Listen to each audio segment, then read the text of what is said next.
I am Ferdinand Marcos, and I am the President of the Republic of the Philippines. I stand today on behalf of 110 million Filipinos. Hi everyone, hello universe, it's me again. Shoutout sa inyo mga kababayan. Ito, breaking news tayo.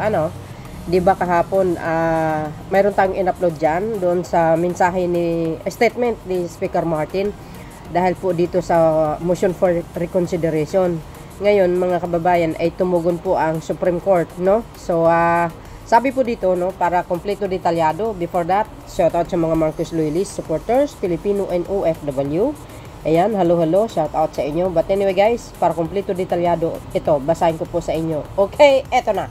So ito mga kababayan, news update tayo. Agay. Sabi po dito, no, ay medyo malaman mga kababayan ang sinabi po ni Speaker Martin, no, sa kanyang live video statement, no. Talagang hindi sila nagpapatinag. Talagang laban kung laban, naks naman. Alam po natin, mostly abogado 'yan, nasa House of Representatives, kaya alam nila kung ano po ang batas. So dahil diyan, sabi po ng Abante News Online, agay. Ayan, today is August 5, 2025. 1 hour ago, news update, binigyan ng Supreme Court si Vice President Sara Duterte ng hindi bababa sa 10 araw upang magkomento sa apela ng House of Representatives kaugnay sa desisyon ng Korte na nagdeklara ng Article of Impeachment laban sa kanya bilang labag sa Constitution. Grabe yung Article of Impeachment, nakita nyo ba yun mga kababayan? Diba? Nakita nyo, ito, pakita ko sa inyo. So yun mga kababayan, no? Article of Impeachment, Baby Sara Duterte versus Baby Sara Duterte.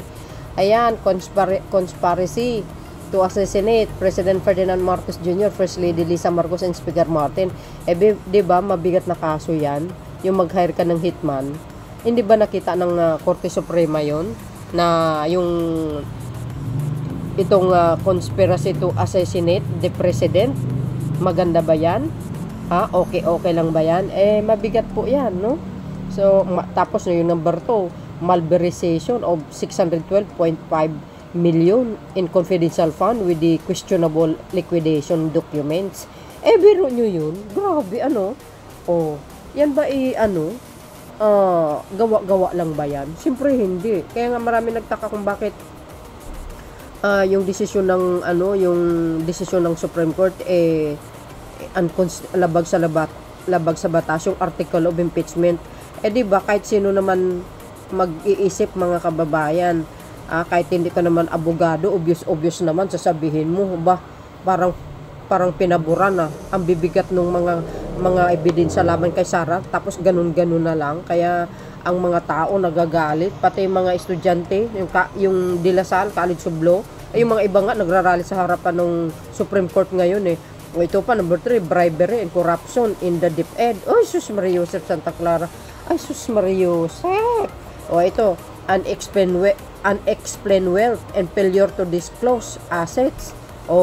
Ayan ito, number 5, involvement in extrajudicial killing. MGOS. Ito mga kababayan, talagang mabigat ang ebidensya dito. Dahil mismo si Mr. Las Cañas ang nagsabi.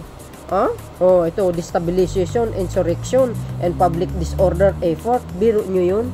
Saan kayo makakita kanyan? Tapos basta-basta mo na lang sasabihin, unconstitutional, MGOS. Ito, number 7, the totality of the Vice President conduct as the second highest official of the land. Saan kayo makakita ng ganong klaseng vice presidente na ang sama-sama ng ugali? Tapos itong mga alipores niya ng mga daily scrub, pinagmamalaki pa nila. See you on 2028, sabi nila sa akin. Ang yayabang nyo, nakakasiguro kayo na mananalo ito si Sara Duterte sa kabila ng lahat ang pangit ng pag-uugali. Tapos yung mga issue laban sa kanya, ito si Tukhang Queen, sabi ni Mr. Las Cañas, diba? Tapos lack of experience, lack of knowledge, immature ang isip, parang batang maliit na ay nagawa ng laruan. Diba mga kababayan? So, yan po ang sinabi ng Supreme Court ngayong araw. Ito yan ng 10 araw si Sara Duterte para magkomento doon sa motion for reconsideration yung yung apela ng House of Representatives. Kaya nakita nyo kahapon yung video ni Speaker Martin, talagang hindi uurong. Ay siyempre abogado din yan, ano? Alam niya kung anong batas. I don't think na may pagkakamali sila kung 1 year rule ban. Di ba?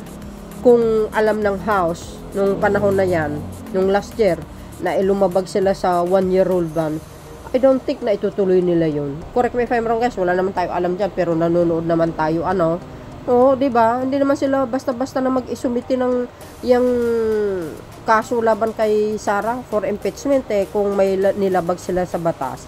Alam po natin, mga magagaling na abogado ang mga nandyan, lalo na si Congressman Luistro.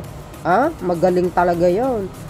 Lalo na ngayon, nandyan si dating Senator Laila de Lima, di ba, nadagdagan. Ito yung mga nagko-comment.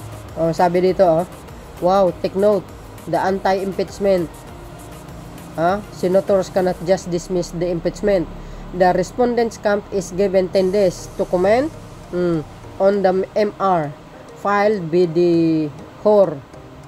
So the Supreme Court ruling is not yet final. Ayun nga, and executory, sabi po, hindi pa tapos ang laban.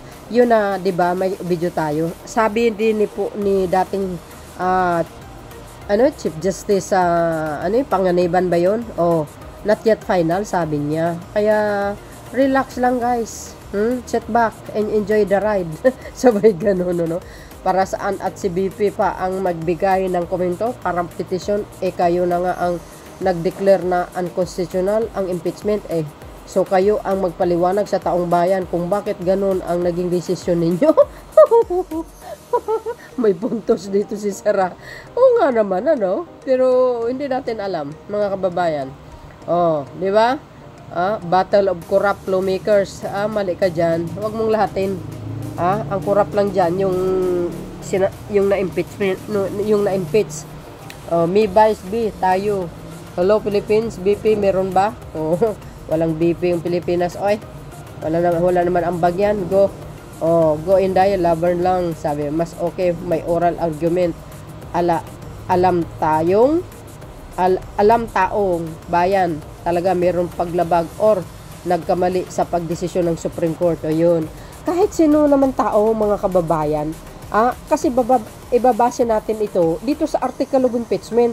Tingnan nyo naman, binasa natin, di ba? Ang bibigat ng mga bigat yun, yung lalo na yung number 1. Di ba, live na live sa TV, sabi niya. Nag-hire na sila ng hitman, patayin si Pangulong Marcos. Jesus Maria Joseph. Mabuting ang bait na ni Pangulong Marcos Jr. Kung nagkataon kasing dugas ni Digong, baka mawala na sa listahan yan si Garota. If like for example, hindi niya anak, tapos babantayin si Digong na ganun. Alam nyo naman yung si Digong, walang pakundangan yun, walang batas sa kanya, siya ang batas. Yun ang pangit sa pagpamumuno niya, pangit yung ganun. Pero si PBBM talagang grabing kabaitan nito. Kahit sabihin mo, hukayin mo na yung papa niya, tahimik lang siya. Pero wag kayo, kung rumisbak ito si PBBM, dinadaan sa rule of law. Batas ang umairal. Kaya yung papa ni Sara Duterte, ayun, nakulong tuloy. Diba? So, yun mga kababayan, ang aking pinaka-latest updates. Kaya abangan po natin ang nagbabagang issue ng impeachment trial issue. Naks naman. Alam nyo, sa totoo lang, ito si Sara ang sanhi ng kaguluhan. Walang ibang nanggugulo kundi siya.